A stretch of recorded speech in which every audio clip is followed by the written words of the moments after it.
সুপ্রিয় দর্শক, আসসালামু আলাইকুম। অনুসন্ধানী টাইম চ্যানেলে যুক্ত হওয়ার জন্য আপনাকে অসংখ্য ধন্যবাদ। জানিয়ে দিচ্ছি আমাদের হাতে থাকা সর্বশেষ আপডেট। আর বরাবরের মতো সর্বশেষ আপডেট জানাতে আপনাদের পাশে আমি সাইমন সুজন। নিজের হেডাম দেখালো তারেক রহমান। বাংলাদেশের দিকে নজর দিলে ভারতকে পিষে ফেলবে পাকিস্তান। ভারতকে পরাজিত করতে বাংলাদেশের সাথে হাত মেলাচ্ছে পরমাণু শক্তিধর পাকিস্তান। ভারত যদি বাংলাদেশের সার্বভৌমত্বে আঘাত হানে তাহলে পাকিস্তানের মিসাইল কিন্তু দূরে নয়।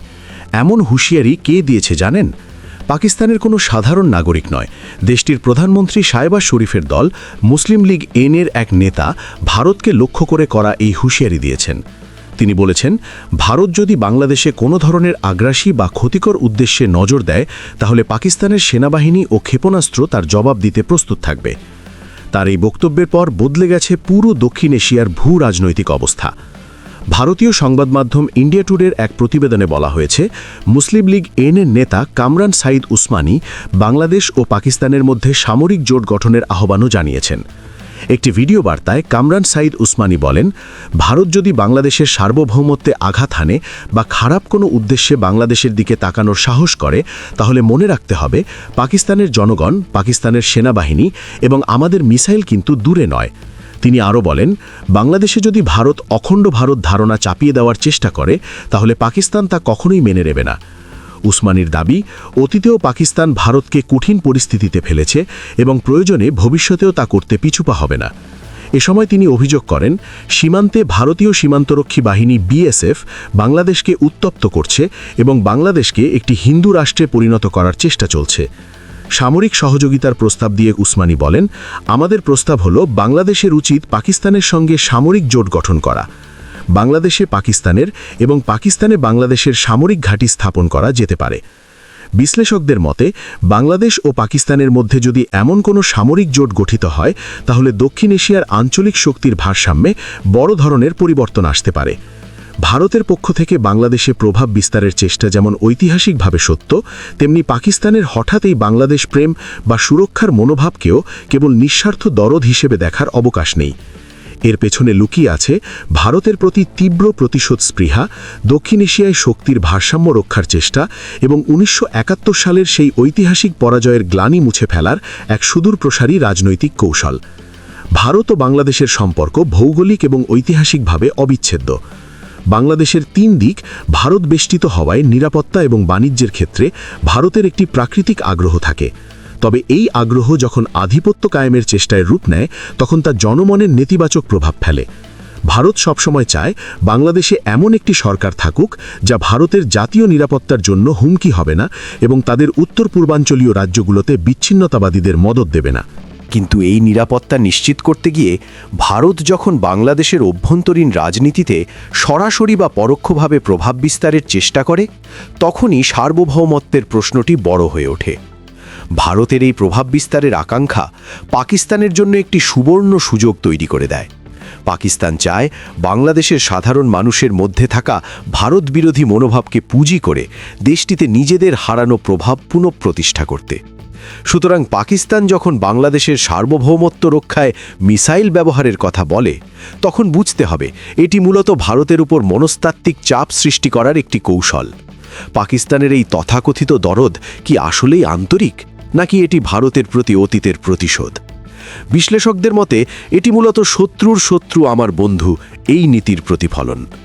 ১৯৭১ সালে ভারত সরাসরি যুদ্ধে অংশ নিয়ে পাকিস্তানকে দ্বিখণ্ডিত করেছিল, যা পাকিস্তানি মানসিক ও রাজনৈতিক নেতৃত্বের জন্য ছিল একটি চরম অপমানের বিষয়।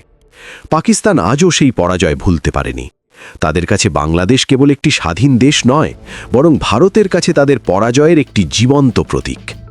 বর্তমান প্রেক্ষাপটে যখন বাংলাদেশে ভারত বিরোধী মনোভাব তীব্র হয় তখন পাকিস্তান একে ভারতের প্রতিশোধ নেওয়ার একটি সুযোগ হিসাবে গ্রহণ করে।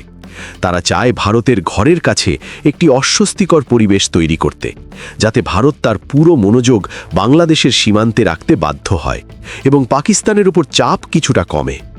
তাই পাকিস্তানের এই অবস্থানকে বাংলাদেশের প্রতি ভালোবাসা নয়, বরং ভারতের প্রতি প্রতিশোধ নেওয়ার একটি অংশ হিসাবেই দেখা হয়। পাকিস্তানের এই তৎপরতার পেছনে নির্দিষ্ট কিছু স্বার্থ কাজ করে। প্রথমত সামরিক স্বার্থ। ভারত যদি বাংলাদেশে সামরিক বা রাজনৈতিকভাবে কুণ্ঠাসা হয়, তবে পাকিস্তানের কাশ্মীর সীমান্তে ভারতের শক্তি কিছুটা হলেও শিথিল হতে পারে। দ্বিতীয়ত, ভূ রাজনৈতিক স্বার্থ। পাকিস্তান চায় বাংলাদেশ যেন সার্ক বা অন্যান্য আঞ্চলিক সংস্থায় ভারতের একাধিপত্যকে চ্যালেঞ্জ করে এবং পাকিস্তানের বলয়ের কাছাকাছি আসে। তৃতীয়ত, মুসলিম বিশ্বের রাজনীতি।